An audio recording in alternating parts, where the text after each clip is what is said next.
Alhamdulillah wassalatu wassalamu ala Rasulillah wa ala alihi wa ashabihi wa man walah.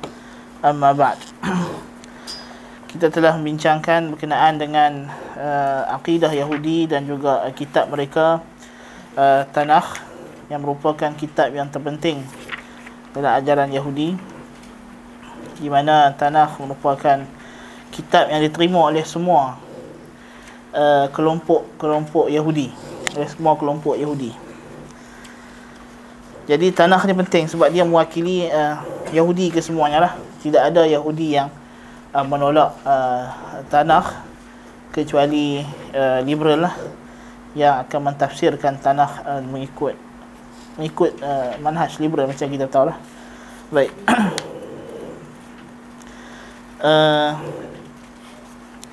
Dan kita dah melihat bagaimana akidah yang terkandung dalam kitab Tanakh ini mempersendakan Allah Azza wa Jal, meremeh-remehkan para anbiya dan rasul alaihi wassalatu wassalam.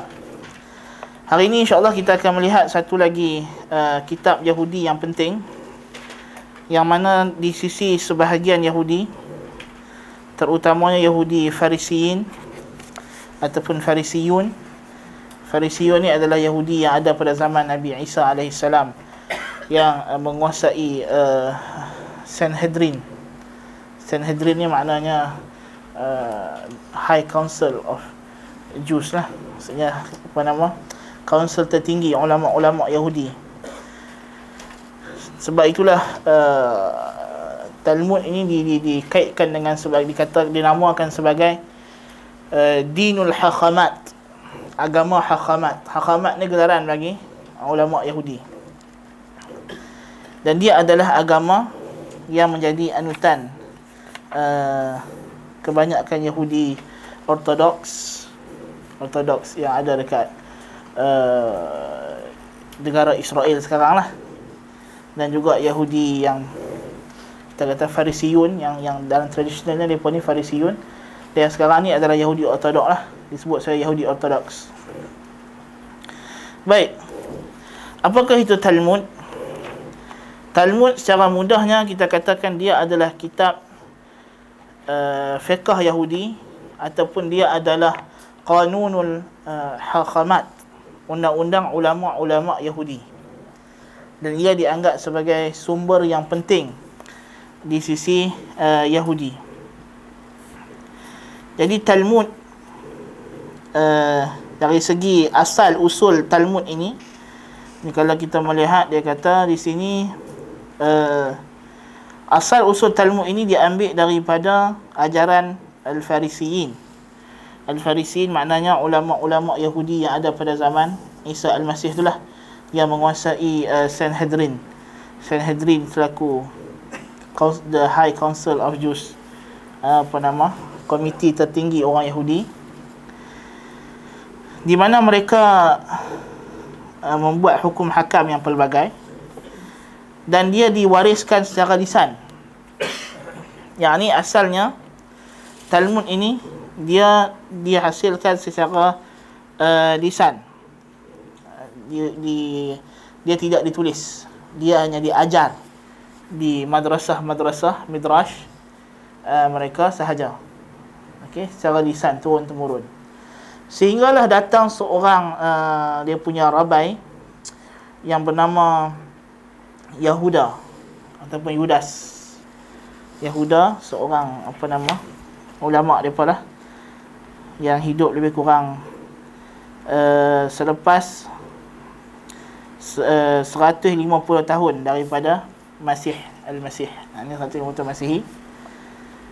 Maka rabai nama Yudas ini ataupun Yahuda ini telah menghimpun ajaran secara lisan ini di dalam sebuah kitab yang dinamakan sebagai Al-Mishnah ataupun Mishnah. Mishnah maknanya musannah, Al-Musannah dalam bahasa Arab, yakni Al-Mukarrar, yang diulang-ulang, kerana dia adalah takrarul lisyariah. Dia adalah pengulangan bagi syariat. Dia ulang balik syariat yang telah dituturkan turun-temurun. Itu maksud dia. Kita namakan sebagai Mishnah. Macam kita ambil sebenarnya sifat tasniyah. Kan? Tasniyah ni makna tikrar, ulang-ulang. Baik. Dikatakan dinamakan sebagai Mishnah syariat ini diulang-ulang kerana semua syariat Musa yang terkandung dalam kitab yang 5 Pentateuch diulang balik dalam kitab ini dan lebih lagi ditambah. Kan? Dia kata. Dan tujuan ditulis Mishnah ini adalah untuk mentafsir dan menjelaskan syariat Musa alaihissalam berdasarkan apa yang mereka fahamlah. Kemudian sepanjang kurun yang berikutnya terdapatlah banyak tulisan-tulisan ulama Yahudi berterutanlah mensyarahkan kitab Mishnah ini. Dia ditulis dalam tempoh yang lama lah. Dalam masa lama selepas dia tulis kitab Mishnah ni oleh Yudas, maka datang ulama-ulama selepas dia yang buat hasyiah, ta'liq, tafsir ke atas kitab Al-Mishnah.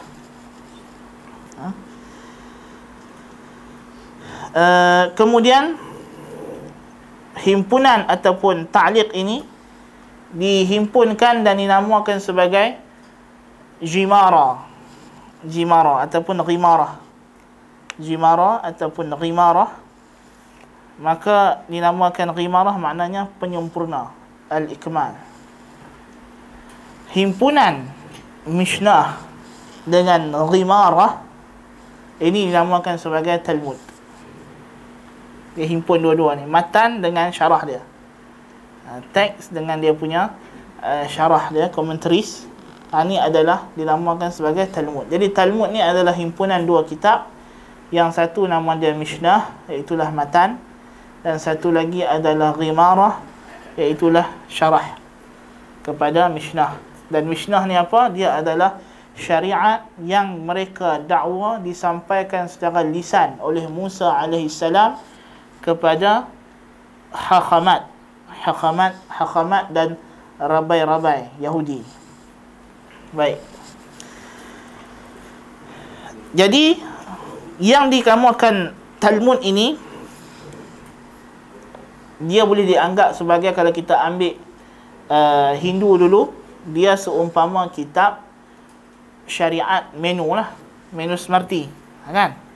Dalam Hindu kita ada Mahabharata, kita ada Bhagavad Gita, kita ada Vedas, dan kita ada syariat menu Smarty. Jadi dia seumpama macam menu Smarty dalam agama Hindu. Dia adalah yang menceritakan hukum hakam secara lebih detail. Baik. Dan tempoh penyusunan Ghimarah lebih kurang daripada kurun kedua selepas Masihi sehinggalah penghujung kurun ke-6 selepas Masihi. Daripada kurun kedua sampai ke-6. Baik. Dan Mishnah dan Ghimarah ini dia ada dua version. Ataupun Talmud ini sendiri dia ada dua version. Yang pertama yang namakan sebagai Talmud Jerusalem, Talmud Palestin, yang ditulis sekitar tahun 320 Masihi. 320 Masihi. Yang kedua Talmud Babylon. Talmud Babylon yang ditulis sekitar tahun 500 Masihi, yang siap dibukukan lah 500 Masihi. Jadi ini dua version Talmud mengikut Yahudi yang menulis dia. Ada ulama Yahudi di Jerusalem dan ada ulama Yahudi di Babylon. Dan kita tahu di Babylon mereka Yahudi telah ditawan, dibawa ke Babylon pada zaman Bukhtanasar, Nebuchadnezzar.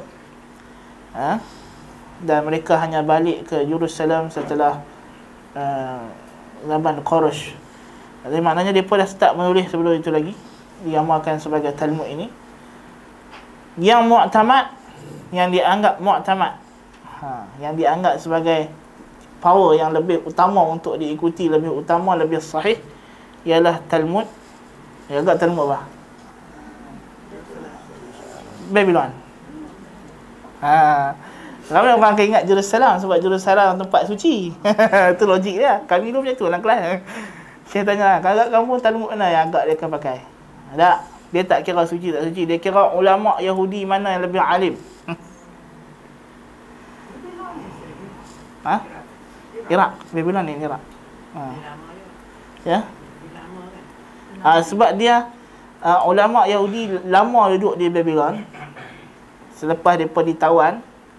Jadi di sana mereka berkembang, membiak. Dan di sana mereka perlukan syariat lebih banyak dari segi bagaimana nak interaksi dengan orang asing, hukum hakam, kan? Berbeza dengan masa mereka di Yahuda, mereka banyak menyeleweng. Macam kita dah sebut sebenarnya mereka banyak tinggal syariat, kan? So di sini berlaku perkembangan agama Yahudi di Babylon. Jadi kita sebut tadi Jerusalem 320 Masihi, Babylon 500.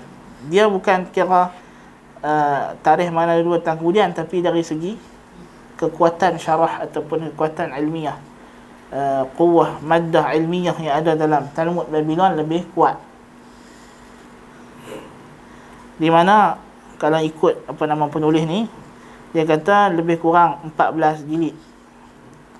Tapi Talmud yang dah terjemah dalam bahasa Arab ni pun kami tak tengok penuh lah. Cuma Syekh dia beli kat Jordan. Harga mahal juga, dalam 1000 dinar.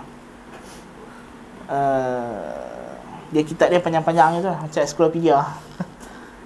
Panjang, kulit warna merah. Yang tu yang terjemah Arab lah.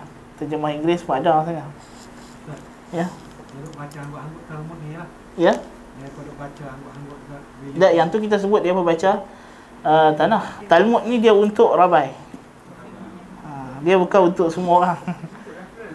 Dia untuk rujukan hukum hakam. Dia bukan untuk dibaca untuk ritual. Ritual yang ada dalam tanah, macam Song of Songs, apa nama, Song of Solomon, Sifir Jacob, itu mereka baca. Yang tu dia ada doa-doa dan sebagainya, doa Sulaiman, doa Daud, apa itu dia baca. Tapi Talmud ini dia untuk rujukan ulama dia, untuk mengeluarkan hukum. Dia ada hukum hakam lah yang lebih detail berbanding apa yang ada dalam tanakh. Jadi dia adalah macam kitab fiqh lah kita kata. Kan, kitab fiqh. Kalau hadis tu macam kitab syarah hadis. Kalau umpama macam Fathul Bari, macam apa nama, Badlul Majhud, Aunul Ma'bud, Tuhfatul Ahwazi, kan? Tapi beza dia ialah kita Ahli Sunnah wal Jamaah tidak beriktikad Fathul Bari setarah dengan Sahih Al-Bukhari. Tak. Fathul Bari syarah kalam ulama. Sahih Al-Bukhari kalam Nabi. Kalam ulama tak boleh sama dengan kalam Nabi. Wahyu. Kan? Tafsir At-Tabari takkan sama dengan Quran. Kan? Quran kalamullah. Tafsir Tabari kalam ulama. Boleh salah, boleh silap. Kita tengok sanad, bukan semua adalah apa yang Tabari sebut sahih. Kan? Kita ukur dengan sanad. Masalah pokok-pokok ni tak ada sanad. Dia tak ada sanad. Dia nak menentukan mana yang sahih, mana tak sahih. Baik. Jadi ini adalah Talmud. Dan Talmud ni sebelum ni dia tidak diterjemah sangat. Kemudian lepas-lepas tu barulah sekarang ni Yahudi mula terjemah Talmud ni. Terutamanya dengan wujudnya golongan Yahudi, dia panggil Yahudi Muhafizun. Al-Muhafizun. Al-Muhafizun ni dia pun ni bawah sikit daripada liberal. Kalau Yahudi liberal, dia memang tak percaya terus Talmud. Dia tak percaya terus Talmud. Dan dia pun tak anggap Taurah, Tanakh itu sebagai satu wahyu ilahi. Dia hanyalah kitab susunan ulama dia yang dia akan pegang kalau dia rasa dia nak, atau nak pegang dia tinggal. Tapi ada Yahudi Muhafizun yang masih pegang dengan Tanakh, tidak buang Talmud, tetapi mereka menganggap Talmud ni sebagai satu legacy bagi orang Yahudi, tradition. Mereka punya warisan pusaka turun-temurun sebagai kenangan sejarah. Walaupun mungkin mereka tak beriman sangat dengan apa yang ada dalam Talmud. Dan mereka ni membolehkan orang Yahudi bercakap dengan selain bahasa Yahudi jikalau perlu. Jikalau perlu. Macam liberal tadi memang mereka tak anggap perlunya bahasa Hebrew. Kan? Kalau dah duduk di Amerika tu, kita cakap Amerika lah. Kalau duduk di Indonesia, kita cakap Indon lah. Kan? Itu liberal. Tapi Yahudi yang muhafizun ni, dia sebolehnya dia jaga bahasa Ibrani dia. Tapi tak salah untuk kita bercakap dengan bahasa selain Ibrani, termasuk dalam ibadat. So mungkinlah, wallahu alam, kemungkinan puak-puak ni lah kot dia ada usaha menterjemahkan kitab ni, dan tak mustahil daripada geng-geng sekular orientalis yang mengkaji agama Yahudi. Dan kalau kita tengok kitab apa nama Al-Kanzul Marsud fi Qawaid Talmud ini pun, dia adalah terjemahan kepada tulisan seorang Kristian, Dr. Roland. Mereka ni yang kaji awal Talmud, orang Kristian ni. Dia telah mengkaji Talmud, dia telah membaca Talmud, dan dia kata Talmud ni satu kitab yang sangat bahaya. Kan? Dia pun terkejut. Kan? Di mana seorang nama dia Roski yang kita sebut itulah kan, dia kata terdapat banyak orang Yahudi yang tidak membaca Talmud dan tidak mengetahui kandungannya. Tetapi barang siapa yang membacanya, dia akan beriktikad bahawa ianya adalah kitab yang diturunkan oleh Tuhan, dan akan berusaha untuk menyebarkan ajaran-ajaran yang berbahaya dalam Talmud ini dalam kalangan kaum dia. Dan mereka memuliakan Talmud dan menggunakannya dalam kebanyakan masa. Jadi bukan semua Yahudi tahu isi kandungan Talmud, tapi Yahudi yang tahu Talmud ini Yahudi yang bahaya. Yahudi yang percaya apa yang Talmud ajak, dia sangatlah bahaya, melebihi Yahudi yang hanya berpegang dengan Tanakh. Baik, kedudukan Talmud di sisi Yahudi. Kalau kita melihat, dia kata dalam Talmud dinaskan, dia kata inna man darasa at-Taurah fa'ala fadilatan la yastahiqqu al-mukafa'ata 'alayha, wa man darasa al-Mishnah fa'ala fadilatan istahaqqa an yukafa'a 'alayha, wa man darasa al-Ghimara fa'ala a'zama fadilah. Dalam Talmud dia kata, barang siapa yang mempelajari Taurat, maka dia telah membuat satu amal baik, namun tidak berhak mendapat ganjaran. Tak berhak dapat ganjaran. Barang siapa yang mempelajari Mishnah, maka dia telah buat satu kebaikan yang sangat besar dan berhak mendapat ganjaran. Dan barang siapa yang mempelajari Ghimarah atau Ghamarah, maka dia telah membuat satu fadilat yang sangat besar. Paling afdal belajar Talmud, lebih afdal daripada Tanakh. Dalam kitab Hajijah dalam Talmud dia kata, man ihtaqara aqwal al-hakhamat istahaqqa al-maut akthara mimman ihtaqara aqwal at-Taurah, wala khalasa liman taraka ta'alim at-Talmud washtaghala bit-Taurat faqat, lianna aqwal ulama at-Talmud afdalu mimma jaa fi syari'ati Musa. Dia kata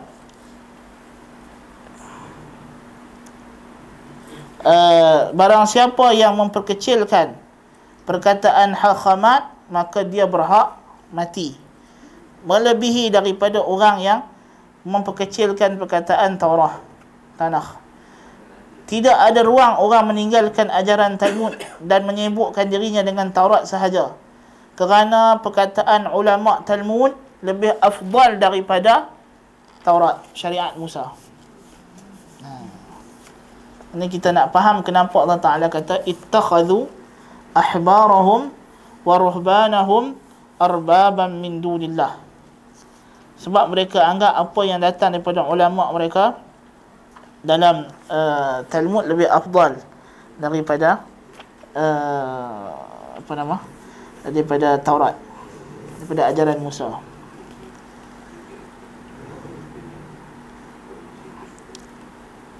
Seorang ulama Yahudi nama dia Yuhai Dia kata, la yalzam an takhtalita biman yadrusu at-Taurata wal Mishnah dun al-ghimara.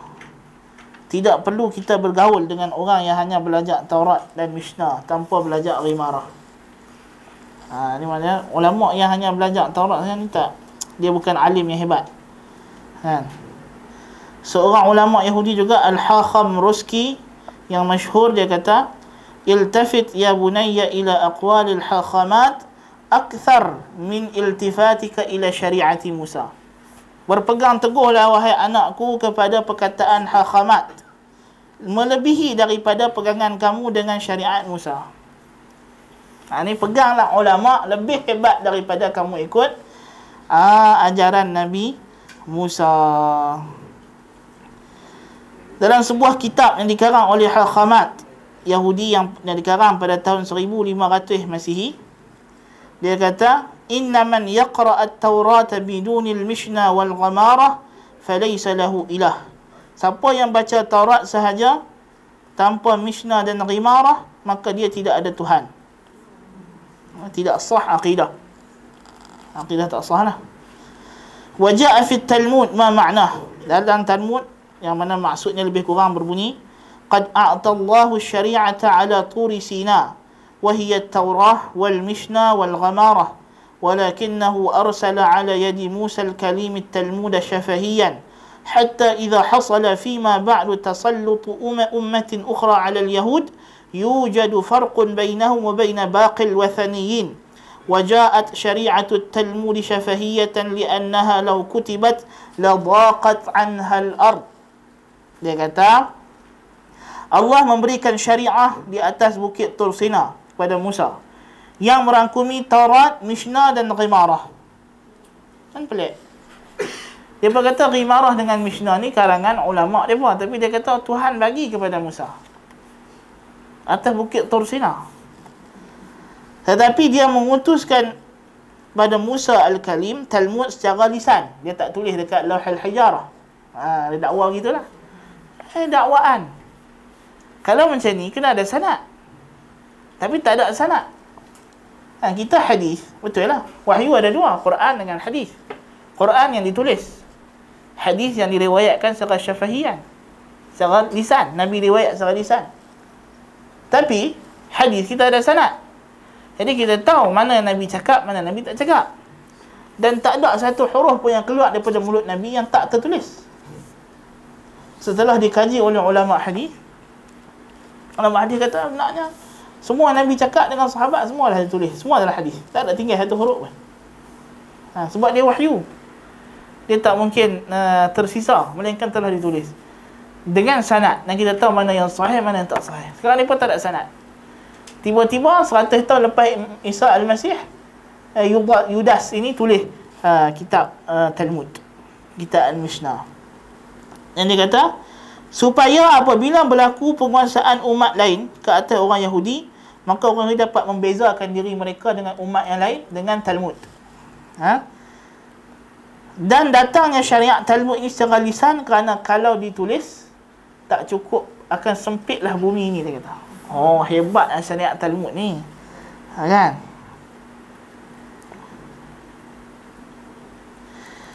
Baik. Kata Rabai Manahim, seorang ulama Hakhamat, Inna Allah Ta'ala yastashiru al-Hakhamati 'ala al-ard indama tujad mas'alah mu'adalah la yumkinu hilluha fi as-sama'. Yani akidah dia buat. Tengok dia kata apa? Sesungguhnya Allah Ta'ala berbincang, bermesyuarat dengan ulama Yahudi apabila ada masalah yang sulit dan sukar di langit. Jadi Hakhamat sangat tinggi kedudukannya. Sekarang Tuhan kena minta izin Hakhamat. Dan dalam Talmud disebutkan bahawa Hakhamat yang mati ditugaskan mengajar orang-orang arwah orang Yahudi yang telah mati di langit. Dah mati pun ngaji lagi. Bagus Yahudi ni. Kita pun mati ngaji juga. Talqin. Baik.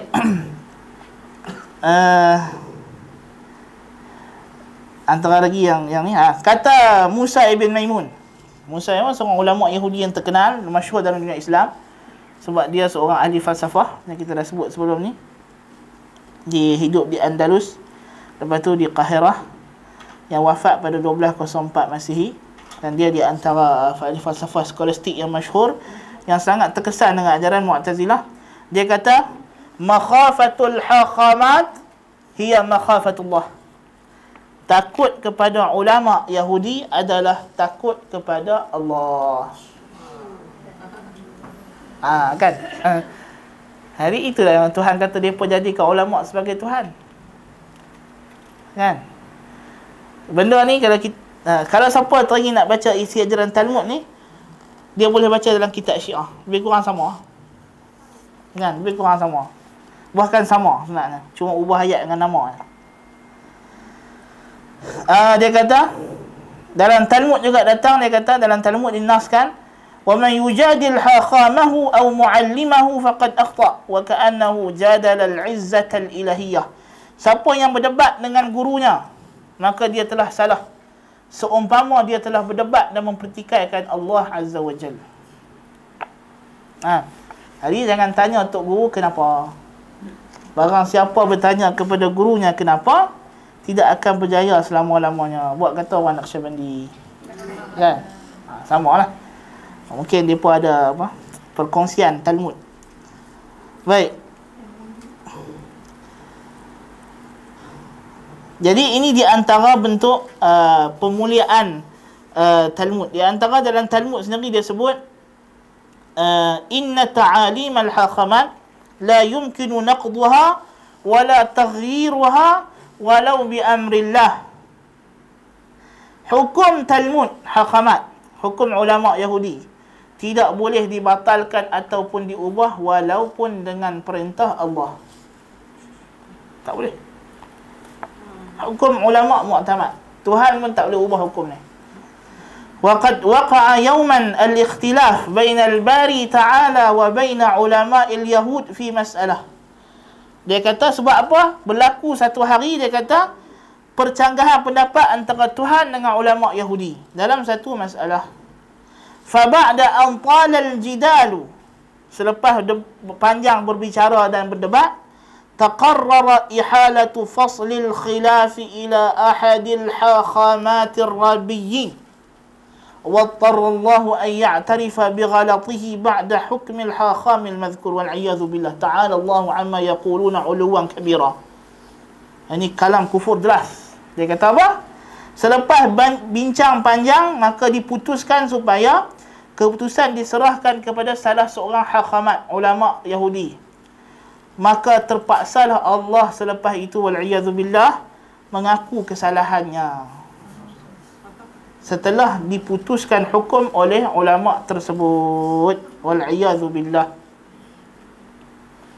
Ni datang dalam Talmud sendiri. Dalam dia kalau ikut yang kawan ni punya kitab, dia pakai muka surat 74. Dia kata dalam kitab Talmud. Tak ada nak cari Talmud dalam laptop tu, simpan dalam folder mana tu. Nantilah kita tengok lagi. Baik. Jadi ni mulianya ulama Yahudi berbanding Tuhan sendiri. Wal'iyadhu billah. Sebab itulah Tuhan kata, ittakhadhu ahbarahum wa ruhbanahum arbaban min dunillah. Mereka menjadikan ulama mereka sebagai Tuhan selain Allah Azza wa Jalla. Baik. Kemudian kita nak melihat apa yang antara isi Talmud berkenaan dengan sifat-sifat Tuhan. Kita dah tengok dalam Tanakh. Sifat Tuhan sangat teruk. Tuhan menyesal, Tuhan berehat, Tuhan kalah gusti dengan Yaqub. Nabi-nabi semua nabi penipu, nabi sembah berhala, nabi ambil bini orang, zina dengan anak sendiri, mabuk, minum arak, wal'iyadzubillah. Tu ciri-ciri agama Yahudi dan Nasrani berkongsilah. Kalau apa yang kita sebut dalam Tanakh baru ni, itu berkongsilah. Yahudi pun sama, Kristian pun sama lah. Sebab mereka beriktikad. Cuma Kristian dia tak pakai sifat tasniah saja. Maksudnya undang-undang yang ada dalam syariat Tanakh, yang tu Kristian tak ambil. Walaupun sebahagian Kristian sekarang dah ada yang ambil. Macam 7 Day Adventist. Kan? Kat sini ada 7 Day Adventist. Kami kat Penang ada. Kan? Mereka ambil undang-undang Yahudi. Kan? Itu daripada Protestan lah. Sebahagian Protestan ada yang dah kembali kepada syariat Yahudi banyak. Macam Katolik dia tak ada, daripada undang mereka sendiri, daripada kitab mereka sendiri juga. Jadi sekarang apa pula dalam Talmud? Dalam Talmud dia kata innan nahara 12 sa'ah. Siang 12 jam. Betul lah. Fi thalathil ula minha, 3 jam yang pertama, yajlisullah wa yutali'u syari'ah. 3 jam yang pertama Allah akan ulang kaji syariat Talmud. Wal-'iyadzu billah. Wa fi thalathil thaniyah yahkum. 3 jam yang kedua Tuhan berhukum. Wa fi thalathil thalithah, 3 jam yang seterusnya yang terakhir, yut'imul alam. Tuhan bagi rezeki kepada penduduk bumi dalam alam. Wa fi thalathil akhirah, 3 jam yang terakhir sekali, yajlisu wa yal'abu ma'al hut malikul asmak. Tuhan akan duduk dan main dengan ikan.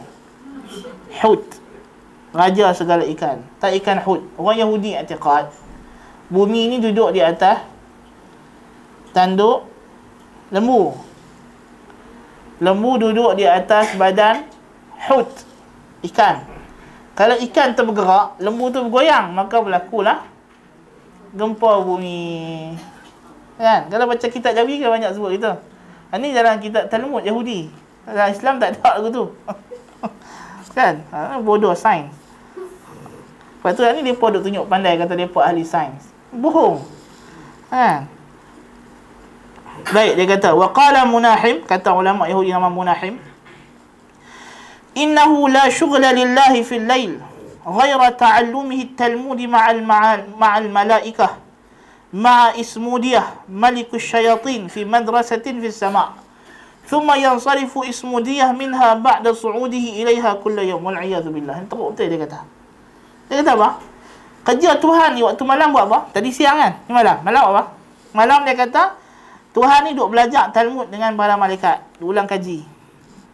Bersama juga dengan Ismudiyah, raja syaitan, dalam satu sekolah di langit. Bila habis siang, habis malam, Ismudiyah ni akan balik, kemudian dia akan naik pula waktu malam, ulang kaji. Tuhan, malaikat dengan syaitan. Wal-'iyadzu billah. Ini Yahudi ni, kita nak jangka perangai macam ni, dia kata dekat Tuhan. Lepas tu kita duk heran, pasal apa Yahudi ni bunuh budak kecil, bunuh orang perempuan. Lah, Tuhan pun dia tak ada hormat. Budak kecil apa, heran. Tak kita akan sebut dalam Talmud, dia akan ajak.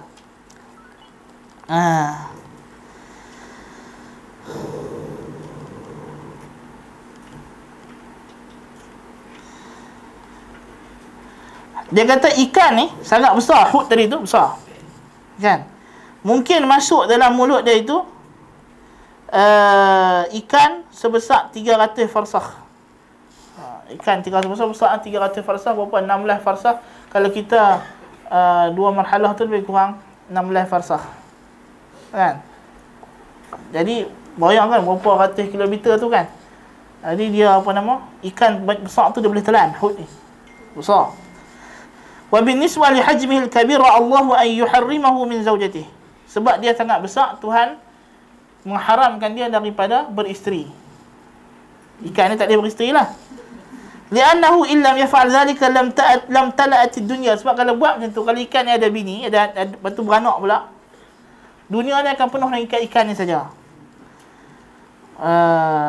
Walidhalika habasa Allahu adh-dhakar biquwwatihi al-ilahiyyah wa qatala al-untha wa mallaha wa 'addaha li ta'amil mu'minin fil firdaus. Sebab itulah nanti Tuhan akan Tuhan akan tahan jantan ni tak ada beranak, dan nanti di akhirat dia akan jadikan sebagai makanan ahli syurga, orang mukmin. Tapi benda ni dalam hadis Bukhari ada sebut, dan Nabi iqrar benda tu bahawa dalam syurga antara makanan orang mukmin yang awal masuk syurga ialah Tuhan bagi makan daripada hut. Hut ikan paus, tak terlupa kalimah tu, paus. Kan, jadi memanglah whale tu besar, whale yang dah nak pupus tu besar tu. The biggest mammalia tu kan. Tapi hak ni besar lagi. Kan? Tapi yang ni Yahudi punya tambah-tambah sendiri. Dan Tuhan tidak lagi bermain dengan ikan setelah musnahnya Baitul Maqdis. Dan tidak lagi berseronok dengan tarian Hawa. Jadi maknanya wal'iyadzubillah, Tuhan ni suka tengok orang menari. Dia produk menari tu nak mengembirakan Tuhan lah. Kan? Wal'iyadzubillah. Baik. Dan dia kata Tuhan menyesal kerana membiarkan orang Yahudi ini hidup sengsara sehingga dia memukul dan menangis setiap hari. Maka jatuh daripada matanya 2 titik air mata di lautan. Lalu mendengar suara tangisan itu semenjak daripada permulaan alam, awal alam sampailah penghujungnya. Dan air laut akan bergelora dan bumi akan bergegar. Maka berlakulah gempa bumi. Gempa bumi jadi sebab Tuhan menangis tadi. Wal'iyadzubillah. Ataupun dari itu di antara punca ikan terbergerak, mungkin sebab Tuhan menangis lah. Wal'iyadzubillah. Ini di antara kekarutan orang Yahudi pasal Tuhan. Banyak lagi nak baca pun malah. Kan? Karut sangat. Wal'iyadzubillah. Baik. Itu berkenaan dengan Tuhan. Berkenaan dengan malaikat, dia kata malaikat ada 2 jenis. Satu malaikat yang tak mati, iaitulah yang dicipta pada hari yang kedua. Dan ada yang mati, dan mereka ni 2 jenis. Yang mati selepas masa yang panjang, iaitulah yang cipta pada hari yang kelima. Dan siapa yang mati pada hari yang diciptakan, selepas dia bertasbih muji Allah dan baca Talmud, inilah malaikat yang diciptakan untuk neraka. Jadi dia kata malaikat ni, ada malaikat yang tugaskan Tuhan untuk baca Talmud. Lepas baca Talmud dia mati. Baca Talmud untuk Tuhan. Tugas dia baca Talmud. Habis dia baca Talmud dia mati. Tuhan cipta malaikat yang baru untuk baca Talmud. Wal'iyadzubillah.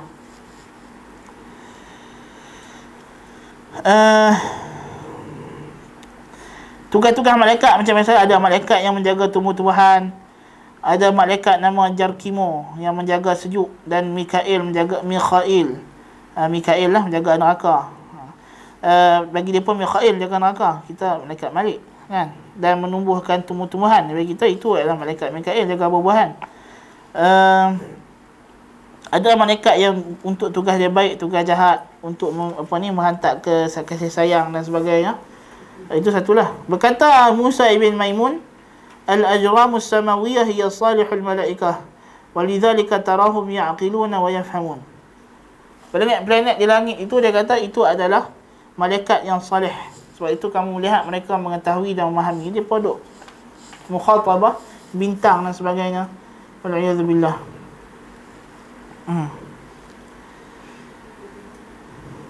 Bagi mereka malaikat tidak faham kecuali bahasa Suryani ataupun bahasa Kaldani. Kaldani bahasa Babylon, bahasa lama Babylon. Maka siapa yang nak minta apa-apa daripada malaikat, hendaklah bercakap dalam bahasa Suryani ataupun Kaldani sahaja. Tak boleh minta dalam bahasa Melayu. Baik, dia kata malaikat jahil bahasa ini. Malaikat tidak pandai bahasa Ibrani. Sebab apa? Supaya malaikat tak jealous dengan orang Yahudi yang lebih kuat ibadat pada mereka. Perasan? Memang perasan Yahudi ni, perasan tu. Kan? Macam-macam lah. Wal'iyadzubillah. Dia ada lagi pasal syaitan, apa semua. Tapi kita nak tengok yang penting sekali dalam ni ialah bagaimana Yahudi mengangkat diri mereka, dan orang lain Yahudi macam mana kedudukan.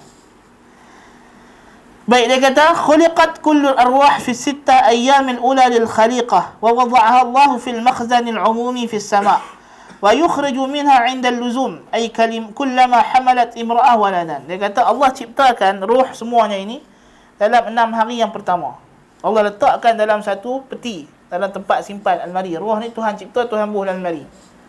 Kan, di langit. Dan Tuhan akan buat keluar setiap kali ada orang nak lahir, baru nak beranak, nak masukkan roh, Tuhan keluar kubur. Kan, wal'iyadzubillah, kan bodoh gitu. Kan, Tuhan nak cipta, dia cipta masa dia cipta lah. Siapa nak tunggu, nak kena cipta siap-siap lepas tu. Ini kembali, dan Mu'tazilah ada syibih qaul ni. Kalau kita ingat, kita sebut, kalau ingat kita pernah sebut dulu pasal Tafrah Nazam. Nazam kata Tuhan cipta semua makhluk serentak. Lepas tu dia zahirkan sikit-sikit. Nah, kita semua dah wujud dalam tidak wujud. Kemudian diwujudkan sikit-sikit. Ini ada syabih qaul Yahudi. Kesan. Allah ciptakan 600,000 ruh Yahudi seperti disebut dalam Talmud.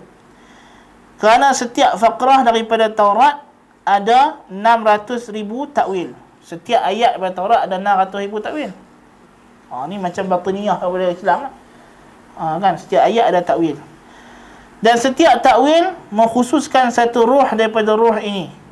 Dan setiap hari Sabtu akan berulang-ulang di sisi setiap orang Yahudi ruh yang baru atas ruhnya yang asli. Yang inilah yang memberikannya syahwat untuk makan dan minum. Ini maknanya roh Yahudi ni dia suci. Dia kalau tak ada roh yang baru, dia tak teringin nak makan nak minum dah. Roh dia ni begitu ketuhanan. Wal'iyadzubillah. Macam orang sufi lah juga. Kan? Wa tatamayyazu arwahul yahud an baqil arwah bi annaha juz'un min Allah kama anna al-ibna juz'un min walidih. Dan roh orang Yahudi ni satu juzuk daripada Tuhan. Wal'iyadzubillah. Seperti juzuk anak dengan bapa. Jadi dia pendakwa nahnu abna'ullah. Nah Quran sebut nahnu abna'ullahi wa ahibba'uh. Dia kata kamilah anak-anak Allah dan kekasih-kasih Allah. Qul falima yu'adzibukum bidhunubikum. Tanya dia, pasal apa Tuhan azab kamu sebab dosa kamu kalau kamu ni betul kasih dia. Wal'iyadzubillah. Oleh sebab itulah orang Yahudi lebih mulia sisi Allah berbanding roh-roh yang lain. Kerana roh selain Yahudi hiya arwahun syaitaniyah wa syabiha bi arwahil hayawanat. Kerana arwah selain orang Yahudi, roh selain Yahudi adalah roh-roh syaitan yang seumpama dengan hayawan. Kerana roh kita roh syaitan. Dan disebut dalam Talmud bahawa nutfah air mani yang bukan Yahudi seumpama nutfah hayawan. Selepas matinya Yahudi, keluarlah rohnya dan masuk dalam badan yang baru. Nampak? Dia pun beriktikad dengan tanasukh al-arwah. فَإِذَا مَاتَ أَحَدُ الْجُدُودِ مَثَلًا يَخْرُجُ رُوحُهُ وَتَشْغَلُ أَجْسَامَ نَسَلِهِ الْحَدِيثِ الْوِلَادَةِ. Kalau mati Tok Wan, roh dia akan masuk dalam cucu dia yang baru lahir. Contoh. Incarnation lah. Sama lah dengan kita ambil sebenarnya Hindu kan. وَكَانَ لِقَايِنْ ثَلَاثَ أَرْوَاحٍ الأولى دخلت في جسد قرش والثانية في جسد جترو والثالثة في المصري الذي قتله موسى. قاين قابيل dengan Habil, Qabil. Dia memang disebut Qayin. Ada 3 ruh dia kata. Yang pertama masuk dalam jasad Qarash, raja Parsi itulah, kan? Yang kedua masuk dalam jasad Jethro, seorang nabi daripada nabi-nabi depa. Dan yang ketiga masuk dalam badan Misri yang Nabi Musa bunuh. Yang masa dia tumbuk tu kan. Wa dakhalat ruh Yafith, adapun ruh Yafith anak Nabi Nuh fi jasadi Syamsun, masuk dalam tubuh Samson. Samson ni di antara judge depa yang besar. Kita dah bagikan nota kan? Lepas ada nota dah. Ambil dah. Wa ruh Thar fi Ayyub. Ruh Thar masuk dalam badan Ayyub. Ruh Hawa fi Ishaq. Ruh Hawa masuk dalam Ishaq. Ruh Rihab al-Qahramanah fi Heber. Ruh Rihab al-Qahramanah antara keturunan awal dululah, masuk dalam Heber. Dan ruh Sabail fi Hebli. Wa ruh Ash'iyah fi Yasur. Yasur dimasuk ke ruh Ash'iyah Nabi Isa. Kama qala al-Haqam Bashi Abarbanil wa dhakara fi Talmud anna Ash'iyah kana qatilan wa zaniyan. Dia kata Ash'iyah, seorang lelaki nama Ash'iyah, roh dia ni yang menjelma masuk dalam badan Isa. Dan Ash'iyah ni siapa? Dari perkata dia ni seorang pembunuh dan penzina. Tengok.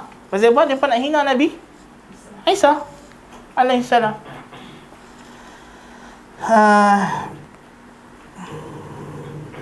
Adapun orang Yahudi yang murtad daripada agama mereka dengan membunuh orang Yahudi yang lain, maka roh mereka masuk selepas mati mereka ke dalam hayawan ataupun tumbuhan, kemudian pergi ke neraka Jahannam dan diazab dengan azab yang pedih selama 12 bulan.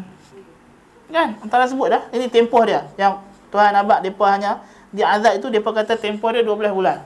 Setahun je. Kan? Dan wa qalu lan tamassana an-naru illa ayyaman ma'dudah. Bilangan hari, 12 bulan. Thumma ta'udu thaniyan wa tadkhulu fil jamadat. Kemudian balik semula roh itu masuk dalam badan jamadat, benda-benda yang objek yang kaku. Kemudian masuk dalam hayawan, kemudian masuk dalam badan orang yang penyembah berhala. Kemudian kembali ke jasad orang Yahudi setelah disucikan. Sebab apa berlaku macam ni? Dia kata Tuhan buat macam ni kepada orang Yahudi sebagai rahmat bagi orang Yahudi. Kerana Tuhan nak orang Yahudi ni hidup kekal abadi. Tak nak musnah-musnah. Kemudian berkenaan dengan syurga neraka. An-na'imu ma'wal arwahiz zakiyah. Syurga adalah tempat roh-roh yang suci. Roh suci siapa dia? Roh Yahudi lah, kan? وقد وضع إلياس يوما ما جبة أحد الحاخامات هناك فتعطرت من أوراق الأشجار وبقيت فيها تلك الرائحة العطرية وبسببها كانت تساوي 300 فرنك. Ini dahsyat ni. Ini nak baca cerita orang sufi kat ni.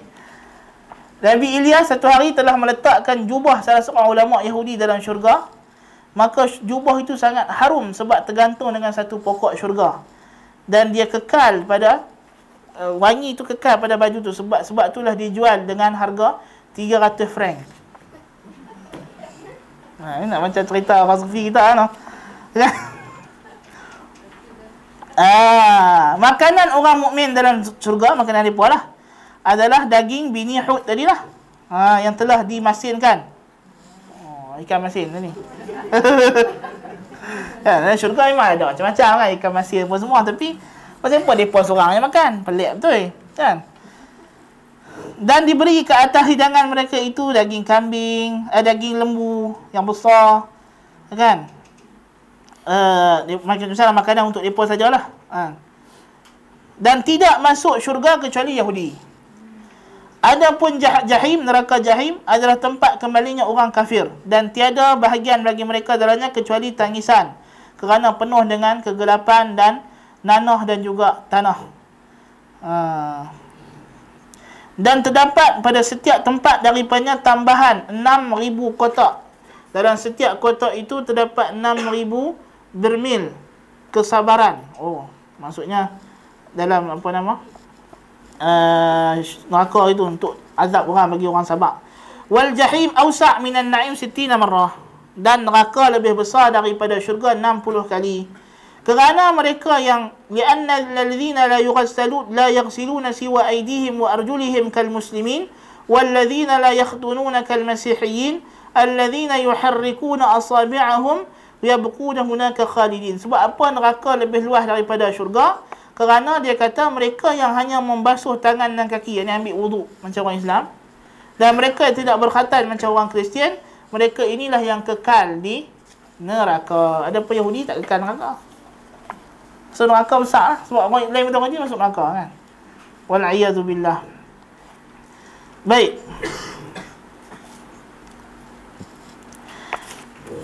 Kemudian dalam Talmud dia kata Annal Israeli mu'tabarun 'inda Allah akthar min al-malaikah.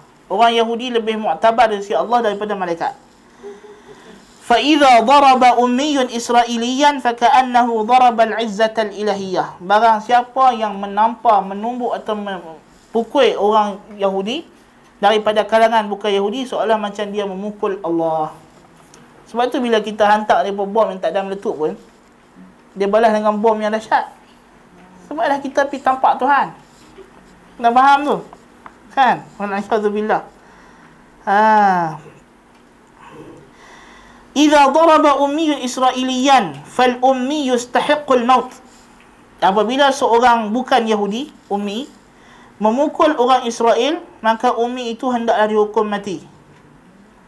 Kerana jikalau tidak diciptakan Yahudi, bumi tidak ada berkat dan tidak diciptakan hujan dan matahari. Dan tidak mungkin makhluk lain boleh hidup kalau tidak ada Yahudi. Dan beza di antara darjat manusia dan hayawan adalah seperti bezanya antara Yahudi dengan selain Yahudi. Beza Yahudi dengan selain Yahudi macam beza manusia dengan hayawan. Dalam Talmud Urushalim Jerusalem muka surat 94 dia kata bahawa nutfah yang diciptakan daripadanya semua umat yang keluar daripada agama Yahudi adalah nutfah unta, bukan manusia. Berkata ulama Yahudi Kroner, tidak ada beza di antara ajnabi, orang yang bukan Yahudi, dan orang yang keluar daripada agama Yahudi walaupun dia asalnya Yahudi, mengikut hukum Talmud. Dan orang yang asing itu ialah mereka yang tidak berkhatan, dan tidak ada beza di antaranya dengan orang penyembah berhala. Yang ni khatan, orang Kristian tak khatan.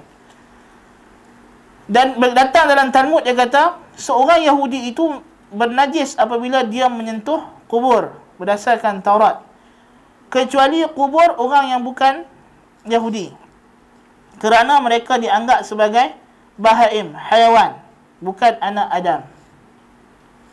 Ini dalam Talmud, dalam kitab Bayamut 6.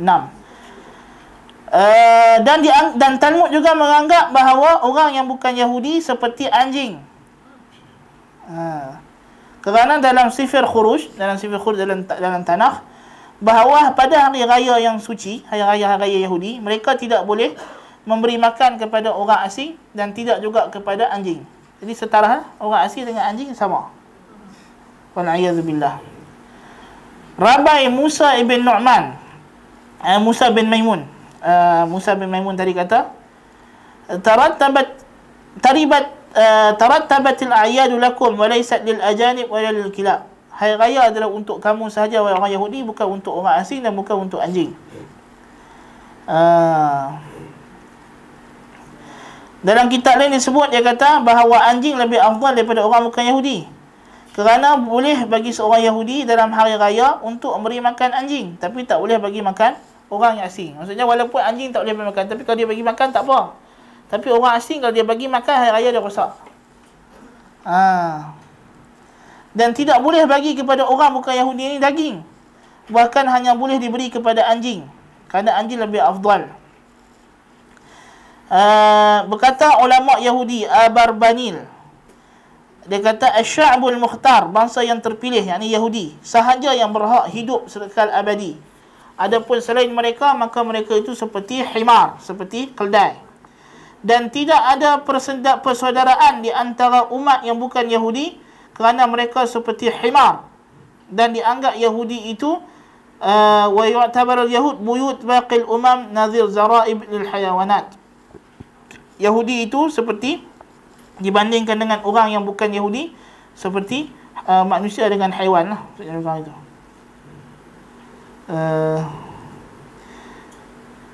Rabai Manahim kata, wahai Yahudi, kamu semua ni anak manusia, kerana roh kamu datang daripada Allah. Adapun umat selain kamu, maka mereka bukan demikian, kerana roh mereka itu najis. Dia kata, ulama Yahudi bernama Abarbanil tadi kata, wanita yang bukan Yahudi termasuk haiwan. Dan Allah menciptakan orang bukan Yahudi dalam bentuk manusia supaya dia boleh berkhidmat untuk Yahudi, yang diciptakan dunia untuk mereka. Kerana tidak layak bagi raja untuk berkhidmat siang dan malam seekor haiwan. Kan? Dalam bentuk haiwan. Tak bolehlah kita nak ambil haiwan tu. Susahlah kalau dia pun diciptakan dalam bentuk haiwan. Susah nak khidmat. Jadi sebab tu dia pun diciptakan. Sebab tu kita ini diciptakan macam manusia, walaupun hakikatnya kita ni adalah haiwan untuk khidmat Yahudi. Wal'iyadzubillah. Baik. Apa lagi dia kata? Dalam kitab Talmud Sanhedrin, jilid yang pertama muka surat 92, dia kata, tidak boleh kamu merasa kasih belas kasihan kepada orang gila. Orang gila ni macam kita lah. Ghairu jaiz an tashaffaqu ala dhi jinnah. Tak boleh kamu belas kasihan kepada orang gila, orang bukan Yahudi lah.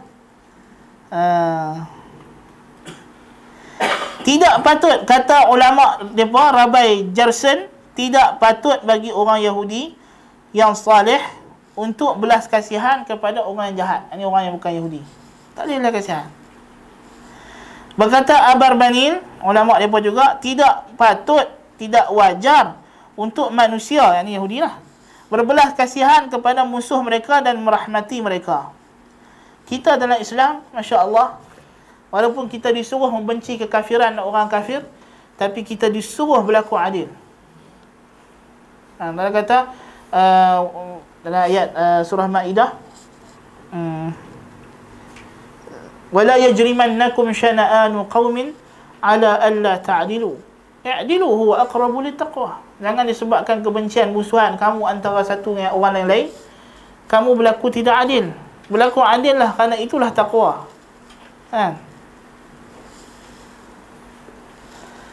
Jadi Yahudi dia pun tak kira, dia pun memang jahat. Baik. Al-Izar, ulama dia pun kata, yatamayyazu al-Yahudi an baqi al-umam bi af'alihi as-salihah kama yatamayyazu al-Maghribi an baqi al-umam bi shaklihi wa zayyih.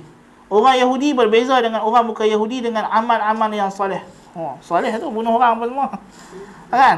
Seperti mana berbezanya orang Eropah dengan orang lain dengan pakaian dan bentuk muka mereka. Banyak lagi saya kata. Itu Yahudi dengan orang bukan Yahudi. Kemudian dia kata, dalam Talmud kata, masmuhun ghishul ummi, boleh menipu orang bukan Yahudi. Wa akhdhu malihi biwasitatir riba al-fahish, boleh juga makan hartanya dengan riba yang keji. Lakin idza bi'ta aw ishtaraita min akhika al-yahudi shay'an fala takhda'hu wa la taghishhu. Kalau engkau berjual beli sama Yahudi, janganlah kamu tipu, janganlah kamu makan riba dan sebagainya. Riba ni hanya haram dalam kalangan Yahudi saja. Yang kita boleh makan riba, tak ada masalah. Wal'iyadzubillah. Kita tengok, tak boleh makan riba, tak boleh makan riba. Walaupun kita pergi dekat bank, bank ni bukan bank Islam, bank ni orang Cina punya, Hong Leong punya. Tak boleh. Hong Leong bank ke, apa bank ke, tak boleh. Riba tak boleh. Kita adil, fair. Kan? Berzina, dengan siapa pun tak boleh berzina. Kan? Tapi Yahudi kita akan sebut sini, dia boleh buat segala maksiat dengan orang bukan Yahudi. Baik. Kata Rabai Hakam Rishi, ulama Yahudi kata, musarrahun laka an taghish mufattishul jumruk al-kharij 'an ad-diyanah al-yahudiyah. Boleh kamu menipu orang jumruk ni apa? Immigration. Immigration yang bukan Yahudi. Wa tahlif lahu yaminan kadhibah. Dan boleh kamu sumpah bohong ala syarti an tanjah fima lafaqtahu min al-akadhib, dengan syarat engkau yakin kau berjaya tipu dia. Kalau rasa syarat kata tak boleh. Kan? Jadi Yahudi ni dia seruduk barang apa semua, dia harus kan.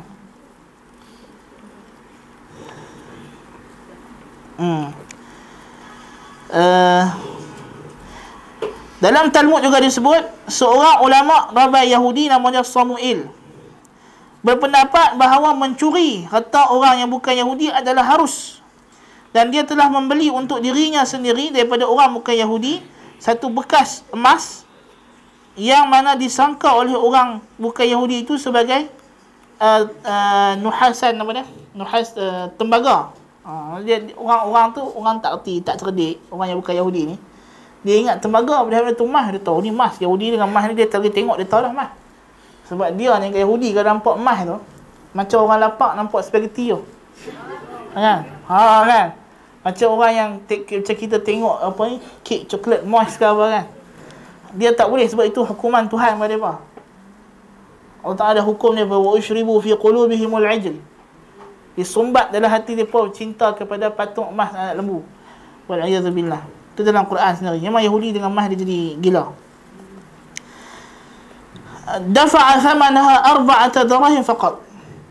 Jadi dia beli 4 dirham dah. Dia jual orang, dia beli emas daripada orang tu 4 dirham. 1 dirham RM80. Kan? Emas itu mungkin mahal lagi. Dan harga yang murah. Wa saraqa dirhaman afdal min al-bai'. Dan dia curi pula 1 dirham lagi daripada tukang jual itu. Dia dapat 5 dirham. Kan? Dia untung, dia dapat 3 dirham, dia untung 1 dirham. Dan Rabai Kahana telah membeli 120 bermil arak, dan dia tidak membayar kepada ajnabi itu kecuali harga 100 sahaja. Dia beli 120 tong, dia bayar harga 100. Tipulah dengan cara tipu. Jadi Yahudi dalam bab niaga memang dia akan tipu. Ini maktub dalam agama, bukan perangai jahat tak. Orang Islam menipu, tapi menipu dia sebab dia dosa dalam hati, dia takut dengan Allah Ta'ala. Dia pun buat ni taqarruban ila Allah. Ibadat, pahala ni. Faham tak? Itu maksud dia.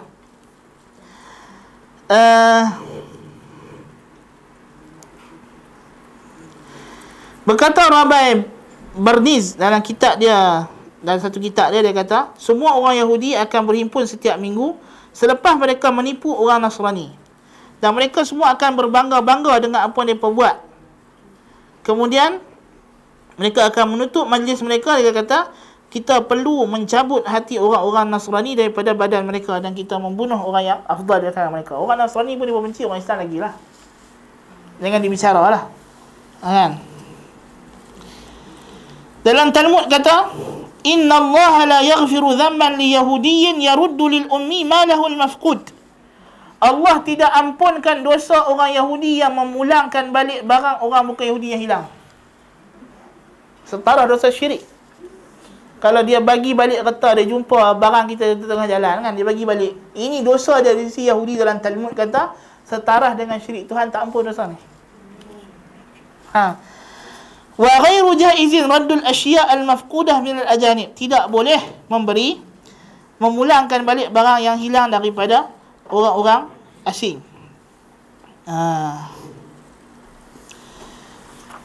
Riba, dia kata pula dalam masalah riba, dia kata sini dalam Talmud dia kata bahawa Samuel, yang ulama depa, ajaza lil hakaman an yatlubu riba min ba'dihim, wa fi hadhihi al halah yu'tabar anna ar-riba ka hadiyah yuridu ahaduhum ihda'aha lil akhar wa yatamassakuna bi'a'arati ibni Asi li Samuel 100 ritlan min al-filfil ala syarti an yaruddaha ilayhi 120 ritlan. Boleh bagi orang Yahudi makan riba dengan syarat, dengan niat hadiah. Ini dia buat dalam sistem bank kita. Dalam Talmud kata boleh makan riba kalau niat hadiah. Walaupun riba asalnya haram, tapi kalau niat hadiah tak apa. Depa sekarang ini yang dia buat dekat bank. Tapi bank depa tak ada. Bank depa tak ada. Ada kot bank depa. Sama-sama depa ada riba. Dia mesti ada riba, tapi dengan niat hadiah. Sebab dia kata boleh sama-sama Yahudi untuk ambil riba dengan syarat hadiah. Ini dia pun buat macam tu lah, dengan nama apa nama? Apa kalau kita pinjam dengan bank, nama apa? Hibah lah. Kan? Macam tu lah. Itu Yahudi punya style lah tu.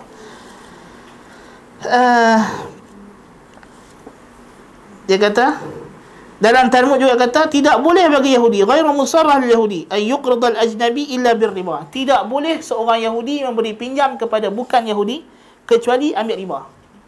Wajib ambil riba kalau bukan Yahudi. Dengan Yahudi sama Yahudi boleh dengan syarat kalau dia redha. Suka sama suka, okay, you can take lah. Kan? Dengan niat hadiah.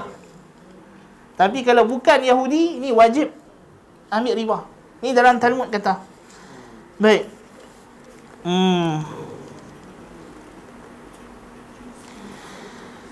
Ini contoh Yahudi dengan riba memang tak dapat dilepas lah. Seorang hakamat nama dia Abarbani tadi kata, inna syari'ata tujawwizu irtifa'al fawaid ala hasabi iradatil muqrid. Dia kata syariah agama Yahudi mengizinkan untuk kita menaikkan kadar faedah bank mengikut keperluan pentadbiran peminjam. غير أنه يستدرك أن هذه القاعدة لا تشمل المسيحيين لأنهم لا يعدون أجل عند الله. ولكن قال الحاكم المذكور بعد ذلك عندما كان وزير المالية في إسبانيا إنه لم يستثني المسيحيين كما فعل إلى لحفظ السلام ولأجل ما يعيش اليهود في أمان بين المسيحيين. Tetapi Abarbanil ni, Hakam Abarbanil ni kata, sesungguhnya syariat Yahudi mengharuskan kita naikkan harga faedah bank, faedah pinjaman mengikut keperluan pentadbiran peminjam bank lah, kan? Tetapi dia dapat, tapi dalam undang-undang syariat depa sebut juga bahawa kalimah ajanib, ajanib tidak dikira orang Masihi Kristian tidak dianggap sebagai ajanib. Ajanib ni orang Islam, orang Hindu, orang Buddha, apa semua ajanib. Orang Kristian bukan ajanib. Maka dia takwil, sebab dia nak ambil juga riba daripada orang Kristian. Dia kata tujuan diistisnakan, dia kembali kepada maqasid. Kan? Dia guna maqasid lah. Dia kata maqasid tak ambil riba daripada orang Masihi adalah kerana nak bagi jaga hidup sejahtera dengan orang Masihi. Jadi kalau tak ada timbul isu apa, kita boleh ambil lah. Jadi maqasid dilarang riba dengan orang Masihi, orang Nasrani sebab apa? Sebab tak nak timbul kekecohan, tak nak timbul dia marah dan sebagainya. Tapi kalau tak kata apa, kita boleh ambil. Ini dia kata masa dia pegang jawatan Menteri Kewangan Sepanyol. Jadi dia ni Yahudi, jadi Menteri Kewangan Sepanyol. Maka dia buat bank ambil riba. Baik, kehidupan orang yang bukan Yahudi macam mana? Dia kata, berkata Hakham Syar, ulama Syar, innahu yumkinuka an yubarika asy-sya'b tilka idza kana al-maqtul ghayra yahudi walau hasala al-qatl biqasd wa sabq israr. Jadi dalam hukum hakam dia berkata tidak boleh seorang ulama Yahudi memberi berkat kepada satu bangsa dengan tangan yang dia telah bunuh orang lain, walaupun dengan tak sengaja. Maksudnya kalau dia dah bunuh orang, tangan dia dah tak boleh nak berkatkan orang, tangan dia dah hilang berkat lah. Maksudnya kan, buat dosa. Tetapi dia pentakwil, dia berkata, tetapi dia boleh memberi berkat dengan tangan tersebut jikalau yang dibunuh itu bukan Yahudi, walaupun dengan sengaja. Sebab apa? Bunuh bukan Yahudi, bukan dosa. Jadi berkat tak hilang, tangan masih berkat lagi. Kan? Dalam kitab Bolimik, dalam kitab apa nama? Talmud ni, dalam bab Bolimik ni, inna lahmal umamiyyin lahma hamir. Daging orang bukan Yahudi adalah seperti daging keldai. Dan nutfah mereka seperti nutfah hayawan yang tidak bicara. Adapun orang Yahudi, maka mereka telah disucikan di atas bukit Tursina. Dalam Talmud kata, wa yaqulu Talmud, uqtulu as-saliha min ghairi al-israiliyyin. Bunuhlah orang salih yang bukan Yahudi. Wa muharramun 'ala al-yahudi ay yunajji ahadan min baqi al-umam min halak aw yukhrijuhu min hafratin yaqa'u fiha li'annahu bidzalika yakunu hafidha hayat ahadil wathaniyin. Bunuhlah orang yang saleh daripada bukan Yahudi, dan haram atas Yahudi menyelamatkan seseorang daripada orang bukan Yahudi daripada kecelakaan atau mengeluarkan dia daripada lubang yang dia jatuh, kerana perbuatan itu dianggap memelihara nyawa orang yang kafir. Tak boleh. Dalam surah yang lain, dalam Talmud juga kata, idza waqa'a ahadul wathaniyyin fi hufratin yulzimuka an tasuddaha bihajar. Kalau satu orang bukan Yahudi jatuh dalam satu lubang, hendaklah kamu ambil batu untuk menutup lubang tersebut. Bunuh bagi mati orang. Kata Rashi, syarah dia apa? Dia kata wajib untuk dia berusaha dengan segala cara supaya orang tadi tak boleh keluar lubang itu sampai dia mati. Tutup dengan batu ke, kambuh dengan tanah ke, boleh juga. Kata Musa ibn Maimun, asy-syafaqah mamnu'ah binisbah lil wathani. Musa bin Maimun ni, bayangkan, dia hidup dengan orang Islam, Yahudi yang hidup dengan orang Islam, dididik dalam negara Islam, dalam Andalus, tapi tengok akidah dia. Dia kata asy-syafaqah mamnu'ah binisbati lil wathani. Belas kasihan dilarang kepada orang bukan Yahudi. Fa idza ra'aitahu waqi'an fi nahrin aw muhaddadan bi khatar fayuhramu 'alayka an tunqidhahu min. Jikalau kamu nampak dia lemah dalam sungai atau terancam dengan satu bahaya, maka haram atas kamu menyelamatkan dia.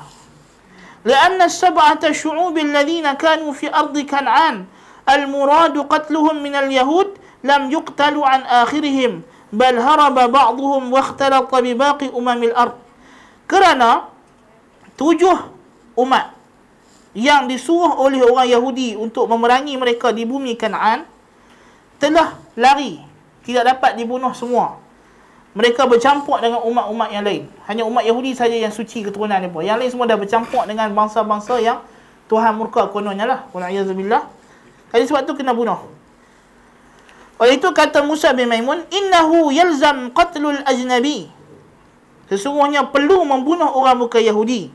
Li'annahu minal muhtamal an yakuna min nasli sab'ati syu'ub. Kerana boleh jadi dia ni termasuk dalam keturunan umat yang lari daripada Yahudi tadi.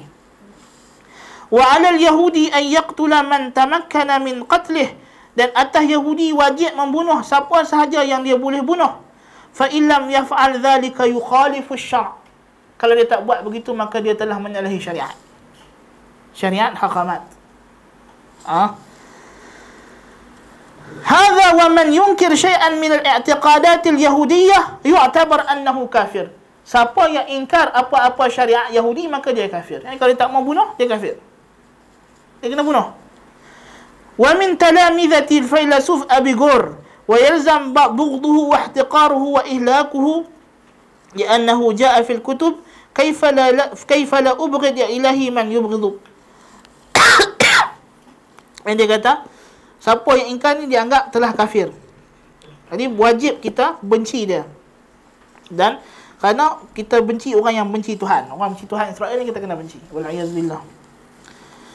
Dan berkata Talmud, innahu jaizun qatlu man yunkiru wujud Allah. Wa idha nazara ahadul yahud kafiran fi hufrah, fa'alayhi an la yukhrijahu minha, hatta law wajada fiha sulaman yumkinu al-kafiru an yakhruja biwasitatihi minha, وجب على اليهودي نزعه محتجا بأنه أخرجه حتى لا ينزل عليه قطيعة وإذا وجد حجرا بجانب الحفرة وجب عليه وضعه عليها ويقول إني أضع هذا الحجر ليمر عليه قطيعي. Dia kata dalam Talmud boleh membunuh orang yang ingkar wujud Allah. Ini orang yang bukan Yahudi lah. Siapa yang tak percaya Yahudi kira dia ingkar wujud Allah lah bagi mereka lah. Wal'iyadzubillah. Apabila seorang Yahudi melihat ada orang kafir jatuh dalam satu lubang, maka jangan dia keluarkan daripadanya. Kalau dia jumpa tangga sekalipun, hendaklah dia keluarkan tangga tersebut. Ya, ini dalam Talmud. Ini teks, nas. Ini teks. Ini bukan terjemah, ini teks dia, teks. Dia kata, hendaklah keluarkan tangga tersebut dengan alasan dia takut kambing dia jatuh ikut tangga tu. Jangan niat nak bunuh orang. Niat kata takut kambing aku nanti turun dengan tangga ni dalam lubang. Kalau dia jumpa batu di tepi lubang tersebut, maka hendaklah dia bubuh atas lubang itu. Dan hendaklah dia mengata, aku letak batu ni supaya kambing aku boleh lalu. Kan? Dalam Talmud juga, dalam teks disebut lagi dia kata sini, minal adli an yaqtula al-yahudiyyu biyadihi kulla kafir. Lianna man yusfiku damal kafir yuqarribu qurbanan lillah. Termasuk adil amalan taqwa. Hendaklah seorang Yahudi membunuh dengan tangannya sendiri semua orang kafir. Kerana siapa yang membunuh orang kafir, dia telah bertaqarrub kepada Allah, korban untuk Allah. Dalam Talmud dia mengatakan juga, waja'a fi Talmud, dalam Talmud dalam ni teks dia kata, innal kuffar kama qala al-Hakham Ali Azir hum yasu'ul masih wa man ittaba'ah. Maksud orang kafir siapa dia? Pengikut Isa al-Masih yang mengiktiraf Masih sebagai nabi. Kita masuk sekali lah, bukan Nasrani saja. Termasuk orang Islam iktiraf Isa al-Masih. Alhamdulillah. Kata Rabi Yahudzakiya, ada ulama dia buat tafsir pula ayat ni, dia kata, inna hadhihi al-lafzah, lafaz kafir ini, tashmul wathaniyina 'ala al-umum, merangkumi semua orang yang bukan Yahudi. Kata. Musa ibn Maimun mentafsirkan larangan Tuhan jangan membunuh orang, la taqtul. Dia kata apa? Innahu ta'ala naha an qatli syakhsin min bani Israel.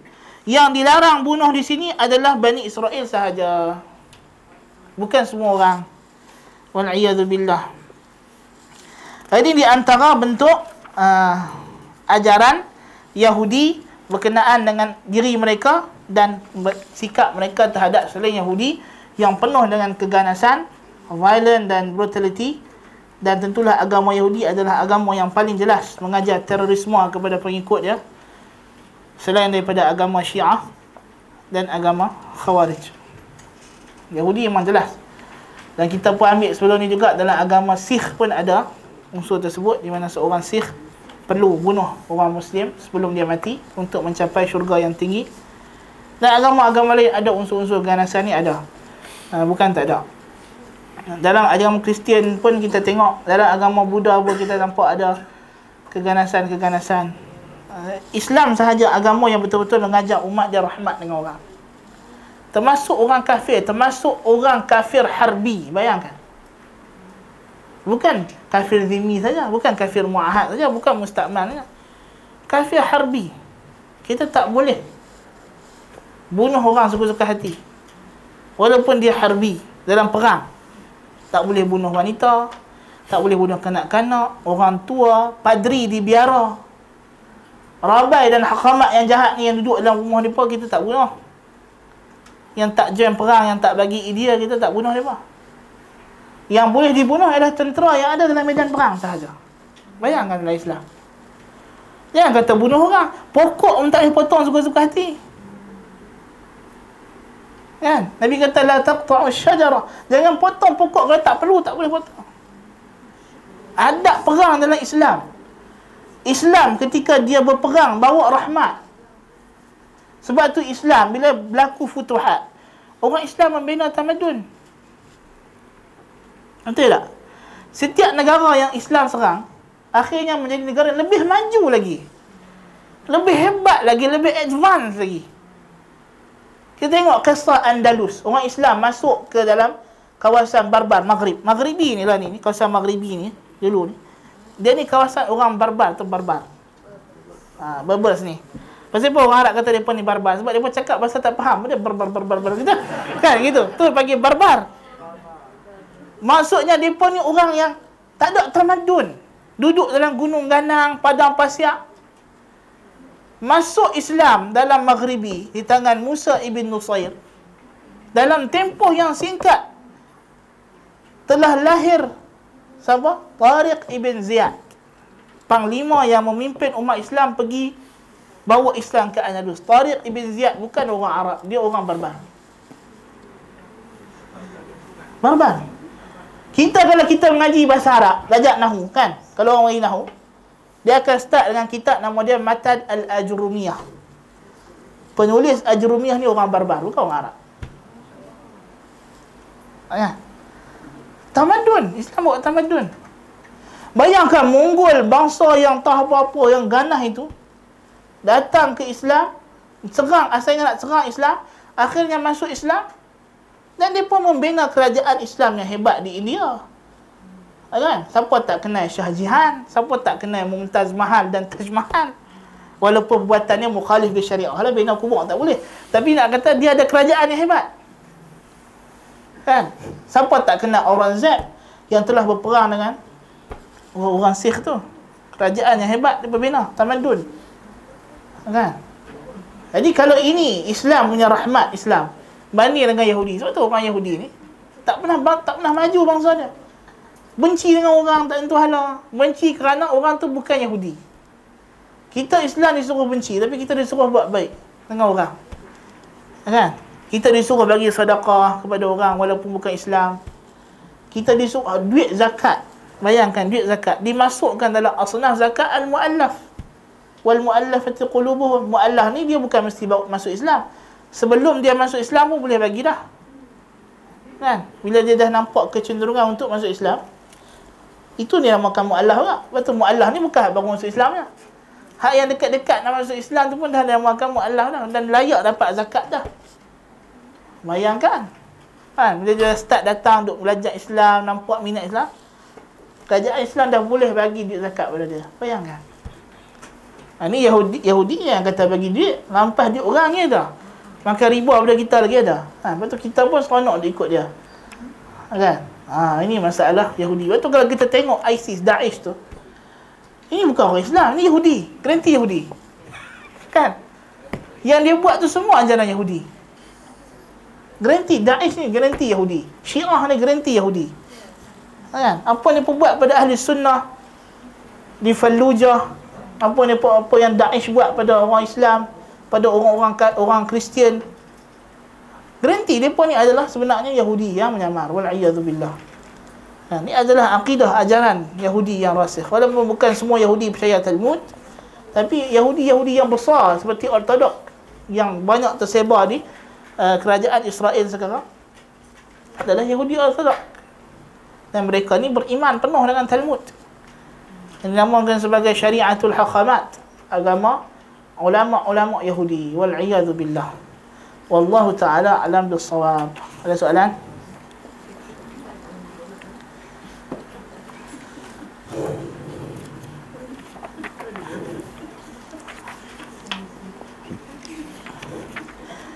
Kalau tak ada soalan, kita berhenti dekat ni dulu insya-Allah. Dan kita akan masuk nanti insya-Allah beberapa syariat Yahudi dan firqah-firqah Yahudi. Lepas tu kita tutup masalah Yahudi, kita akan masuk masalah terakhir kita, masalah Kristian insya-Allah taala. Aku qali hadza wa astaghfirullahal azim li wa lakum. Sallallahu alaihi Muhammad. Wassalamualaikum warahmatullahi wabarakatuh.